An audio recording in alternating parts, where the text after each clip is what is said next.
Hi everyone, my name's Anthony Cummins and I'm a researcher and I do historical ninjutsu and samurai warfare. And today I'm going to ask you, how are the samurai and karate connected? We're going to be looking at this book, Okinawa, but if you want to support me, guys, and I really hope you do, get yourself a copy of my new book, Book of Bushido, out now. Pretty much on Amazon. Amazon's the best place to get it. It's cheaper for you and it's quicker delivery. So there you go. Right. So we all remember the days when it was the 1980s and it was why do we do a high-flying kick in karate? Oh, we do a high-flying kick because we've got to kick samurai off of horseback.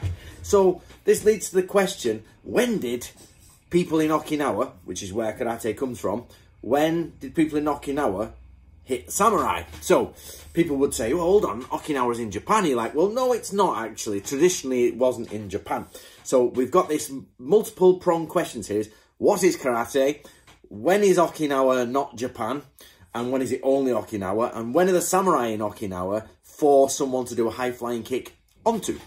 So I'm using this book, which is Okinawa, the History of an Island People. I've been sent this book by Tuttle for review. And the reason I asked them for this one specifically was because I was watching Karate Kid #3 and he gets on the plane and he has a book on Okinawa and I can't find that book, so I'm assuming it's this one. It's roughly the same size, a different cover, I don't know. So do you know which book Daniel in Karate Kid 3 is reading on the plane? Is it this one, which is by George Kerr?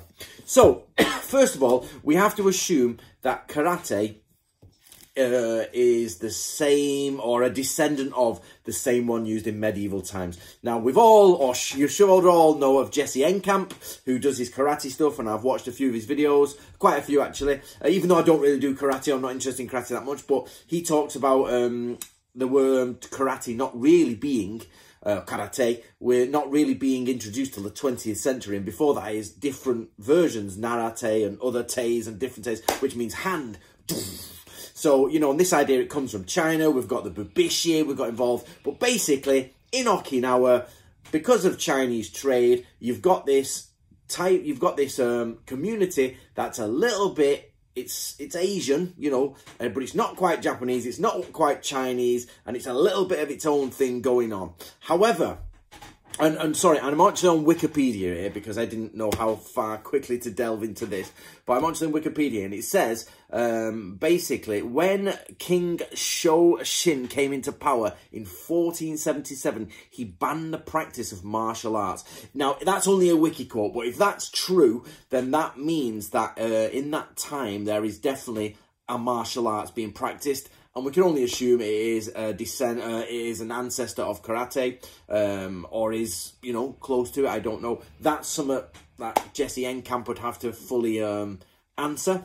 But what it shows is that there are martial arts being practiced on the island. But it isn't until 1609 that the samurai invade. So this, for you samurai students, this is really good. So everybody talks about the Edo period, the period of peace. And it really annoys me when it's like, this is the Edo period, the period of peace. Nobody goes to war in this period. Yes, they do.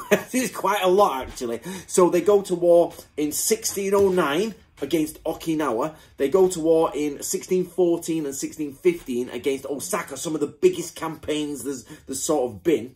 They then go to war against Shimabara in 1638, and then after that there are multiple peasant uprisings. So this idea that the Tokugawa period was a period of peace where nothing happened is, you know, after 1600 everybody sits down, has a cup of tea and a cake and a scone and everybody's happy. Not true, right?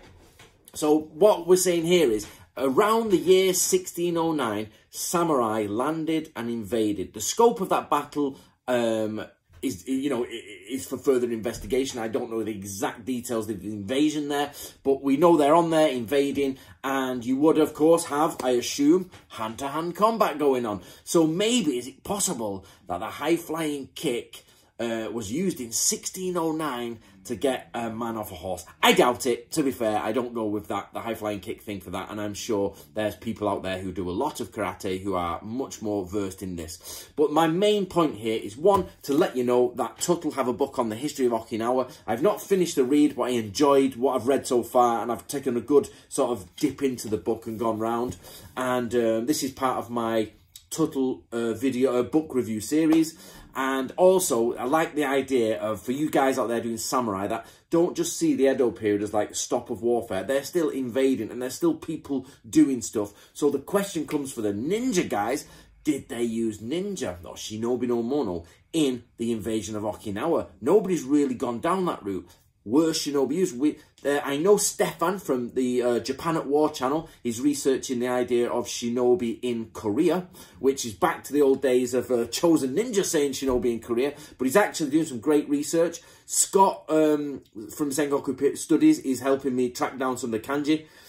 Nick the Shogun is helping me, and also Rebecca from, and Stephen Nojiri, whose new channel is called Samurai Traditions, and Rebecca, one of my Natoryu students who's out there in Spain and they've got their own dojo and everything, and she's tracking down kanji for me. So I've got, in the background, guys, I've got everybody working here to try and find some ninja in Korea. But were there any ninja in Okinawa? So, who knows? And why on earth has Cobra Kai not contacted me about introducing ninja into Cobra Kai? It's somebody get in contact with Cobra Kai and tell them I would love to get on there and tell them that the ninja, you know, about the ninja and the samurai. Right, guys, if you enjoyed that for karate, definitely go visit Jesse Enkamp. He's got the best channel on the internet on karate. And get yourself the Book of Bushido, because is there a connection between samurai and karate? Probably not, but there's definitely a connection between samurai and Okinawan martial arts in 1609. But what that was is for somebody to go a bit deeper in. Right, see you next time, guys.